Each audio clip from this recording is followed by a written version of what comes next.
राज्यसभा सांसद चेयरमैन अल्पसंख्यक विभाग इमरान प्रतापगढ़ी शनिवार को गोड्डा जिला स्थित महागामा प्रखंड के नया नगर हाट मैदान में चुनावी सभा को संबोधित करते हुए महागामा विधानसभा के कांग्रेस प्रत्याशी दीपिका पांडे सिंह के पक्ष में वोट करने की अपील की। उन्होंने चुनाव सभा को संबोधित करते हुए कहा कि 20 नवंबर को जब मतदान करने के लिए घर से निकलेंगे तो विधायक चुनने के लिए सोचकर नहीं बल्कि दीपिका पांडे सिंह को कैबिनेट मंत्री चुनने के लिए निकलेंगे।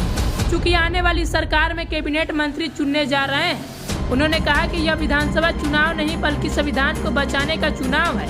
चूँकि संविधान बचाने के लिए राहुल गांधी ने 4000 किलोमीटर कन्याकुमारी से कश्मीर तक पैदल यात्रा किए थे। उन्होंने कहा कि कांग्रेस की सरकार बनेगी तो किसान का कर्ज माफ होगा और भाजपा की सरकार बनेगी तो अडानी और अंबानी का कर्ज माफ होगा। इमरान प्रतापगढ़ी ने कहा कि भाजपा नफरत फैलाती है तो कांग्रेस मोहब्बत की दुकान खोलती है, इसलिए आप लोग यह सोच ले कि आपको किधर जाना है। जनसभा को संबोधित करते हुए इमरान प्रतापगढ़ी ने शेरो शायरी के द्वारा दर्शकों का खूब मनोरंजन कराया।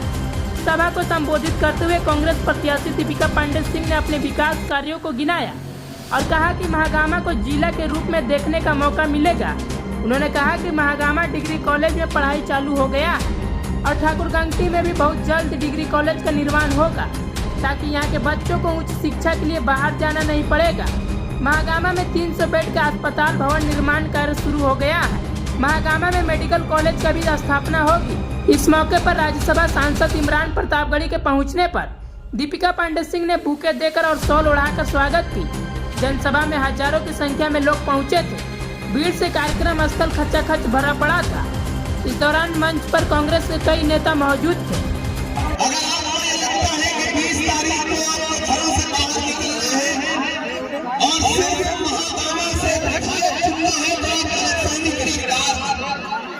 ये चुनाव आगे का चुनाव है। ये चुनाव इस बात का सबूत है कि आने वाले दिनों में दिल्ली की पट्टी पर तानाशाही को मानने वाले लोग बैठेंगे, डॉक्टर बाबा साहब अम्बेडकर के संविधान को मानने वाले लोग बैठेंगे। ये चुनाव बहुत अहम चुनाव है। एक तरफ नफरत खड़ी है और एक तरफ मोहब्बत खड़ी है। मैं राहुल गांधी का सिपाही हूँ, आपके बीच में आया हूँ अपनी बहन दीपिका पांडे जी के लिए आपसे अपील करने के लिए। मैं पूरा झारखंड के एक इलाके में जा रहा हूँ। खटिया से लेकर के बांगर से लेकर के पलामू पाकी से लेकर के इरबा काके से लेकर के खुजरी से लेकर के आज महागामा हूँ, फिर चामुंडी जाऊंगा, फिर मांडू जाऊंगा। पूरे स्टेट में जाकर मैंने एक बात महसूस की है कि मंदिरों में भजन चल रहा है, मस्जिदों में दुआ चल रही है। जिस तरफ भी नजर तुम उठाओ इंडिया की हवा चल रही है। भाजपा ने बड़ी कोशिशें की, बड़ी साजिशें की इस चुनाव में नफरत की खेती करने की, लेकिन ये झारखंड की सरजमीन है, ये बिरसा मुंडा की सरजमीन है, शेख भिखारी की सरजमीन है। इस सरजमीन पर मोहब्बत आगे बढ़ेगी, नफरत कभी पलट नहीं सकती है। कल जब मैं चुनाव प्रचार के लिए पलामू निकल रहा था तो मीडिया के साथियों ने एयरपोर्ट पर मुझसे कहा कि इमरान साहब आज 7 जगह इनकम टैक्स की रेट पड़ी है झारखंड में, आप क्या कहेंगे? मैंने कहा इससे अच्छा सर्वे कुछ हो ही नहीं सकता। ये रेट बता रहा है कि भाजपा यहाँ से चुनाव हारने जा रही है। ये भाजपा का पुराना प्रोपेगेंडा है कि पहले अपने मुख्यमंत्रियों से, नेताओं से नफरत के माहौल बनाने की कोशिश करते हैं, लेकिन जब फेल हो जाते हैं तो सरकारी एजेंसियां जारी करती है चुनाव लड़ने के लिए। लेकिन मुझे खुशी है इस बात की, मैं झारखंड के आवाम को सलाम करता हूँ। आदिवासी समाज हो, दलित समाज हो, अल्पसंख्यक समाज हो, पिछड़े हो, सबने एक स्वर में ये कहा है कि झारखंड इस बार तैयार है इस बात का बदला लेने के लिए।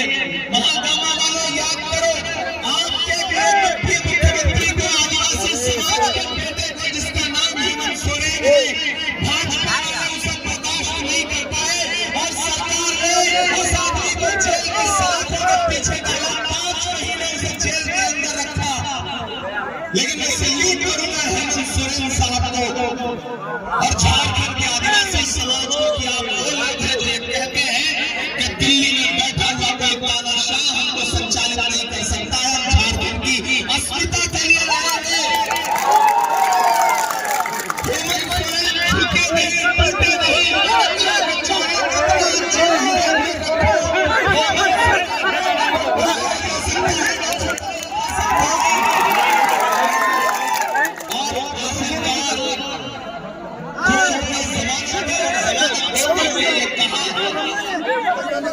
इनका तो कोई कसूर ही नहीं था, तो कोई आरोप सही से नहीं बनता, लेकिन फिर भी भाजपा ने महीनों जेल में रखा।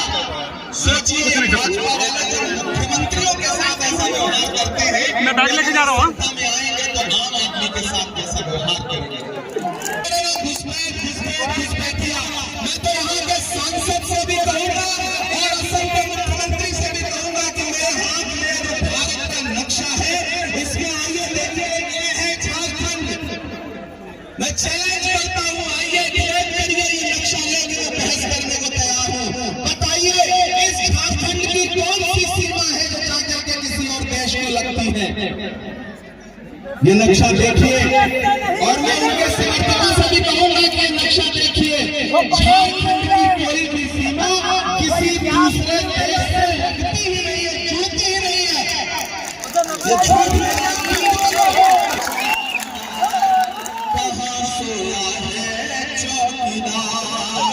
यहाँ टीम के नीचे भी ढेर सारे लोग खड़े हैं, मंच में भी जो हमारे सहयोगी बैठे हैं, गठबंधन के पार्टी के जो अलग अलग पदाधिकारी बैठे हैं, मैं सबका स्वागत करता हूँ। हमारी यूथ कांग्रेस की बहन जो भी संचालन कर रही थी, मैं उनका भी स्वागत करता हूँ। और ये पंक्तियां पढ़ता हूँ, कहाँ सोया है चौकीदार, कहाँ सोया है चौकीदार, गैस सिलेंडर की कीमत भी 1000 के पार, कहाँ सोया है चौकीदार।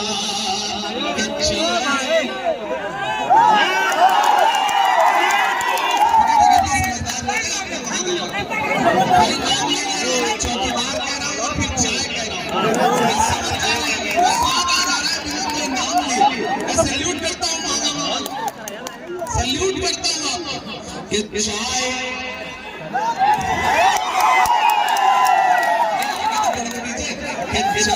बेचने वाला पूरा भारत बेच रहा है।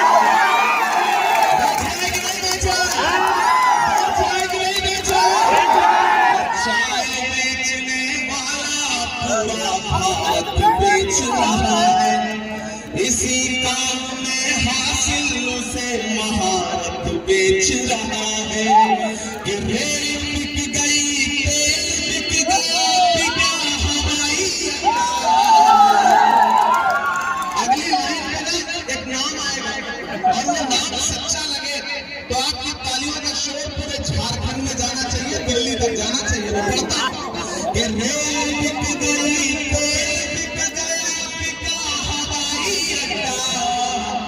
सब कुछ बिकता देख के खुश है अपने।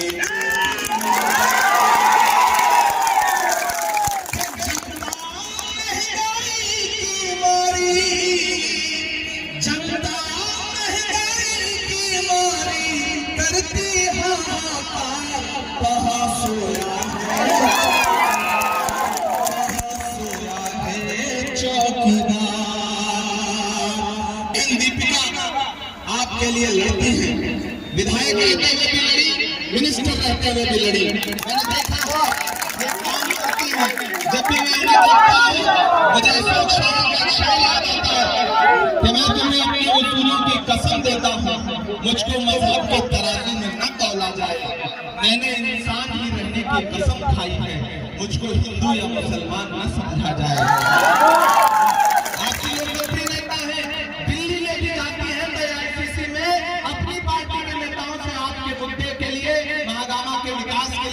के विकास के लिए बात करती हैं, इसीलिए आपके जो सांसद महोदय होंगे उनको सबसे ज्यादा अगर किसी से तकलीफ होती है, सबसे ज्यादा किसी से डरते हैं तो आपकी बहन से डरते हैं, आपकी बेटी से डरते हैं,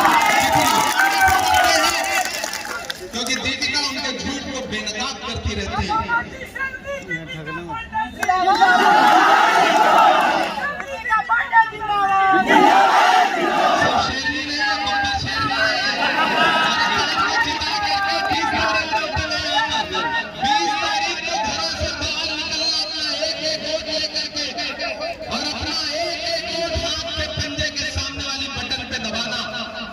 क्योंकि आपका दबाया गया बटन सिर्फ दीपिका पांडे को उसका वोट नहीं मिलेगा, मोहब्बत के उस मसीहा को मिलेगा जिसका नाम राहुल गांधी है।